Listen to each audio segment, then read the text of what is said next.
हम में राम तुम में राम सब में राम समाया, सबसे कर लो प्रेम जगत में कोई नहीं पराया। राजा ने कहा गुरुजी इतनी ऊंची बात हमारे समझ में नहीं आती, सरल भाषा में बताओ। गुरुदेव शरीर का संबंध किससे है?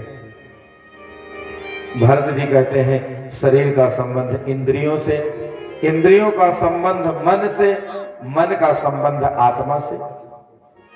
तो रघुगण कहता है कि गुरुजी एक भगोना में पानी भर के चूल्हा पर जलाए दो, चढ़ाए दो, जलाए दो आग, और आग जलेगी तो पहले भगोना गर्म होगा, भगोना गर्म होगा तो फिर धीरे धीरे पानी गर्म होगा। अब उस पानी में चावल डाल दो तो क्या बन जाएगा? भात बन जाएगा। इसलिए महाराज जब शरीर को कष्ट मिला तो इंद्रियां क्यों नहीं भोगेंगी? इंद्रियों का कष्ट मन कैसे नहीं भोगेगा और मन का कष्ट आत्मा कैसे नहीं भोगेगी?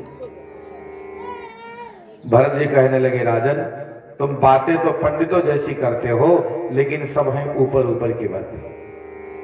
अगर उस भगोना में चावल की जगह आप पत्थर डाल दो तो पूरा पानी जल के खत्म हो जाएगा, लेकिन भात नहीं बनेगा। क्यों बनेगा? नहीं बनेगा। वे कहते हैं इन सब विकार युक्त चीजों की तुलना तुम निर्विकारी आत्मा से करते हो। आत्मा चिंतन का विषय है, और जो आत्मा है उसको शस्त्र छेद नहीं सकता, शस्त्र उसको काट नहीं सकता, आग उसको जला नहीं सकती, पानी गला नहीं सकता, हवा सुखा नहीं सकती। आत्मा तो चिंतन का विषय है, विचार का विषय है, सत्संग का विषय है। अभी तुम सभा में खड़े होगे तो बड़ी बड़ी ज्ञान की, ध्यान की, सेवा सत्कार की बात करोगे, लेकिन इन चार गरीबों को बेचारों अपना बोझा बना दिया इनके कांधे का, इन पर लदकर चल रहे हो और बात लंबी करोगे फर्राटेदार।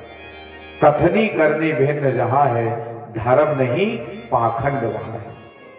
पाखंड की सबसे बड़ी परिभाषा क्या है?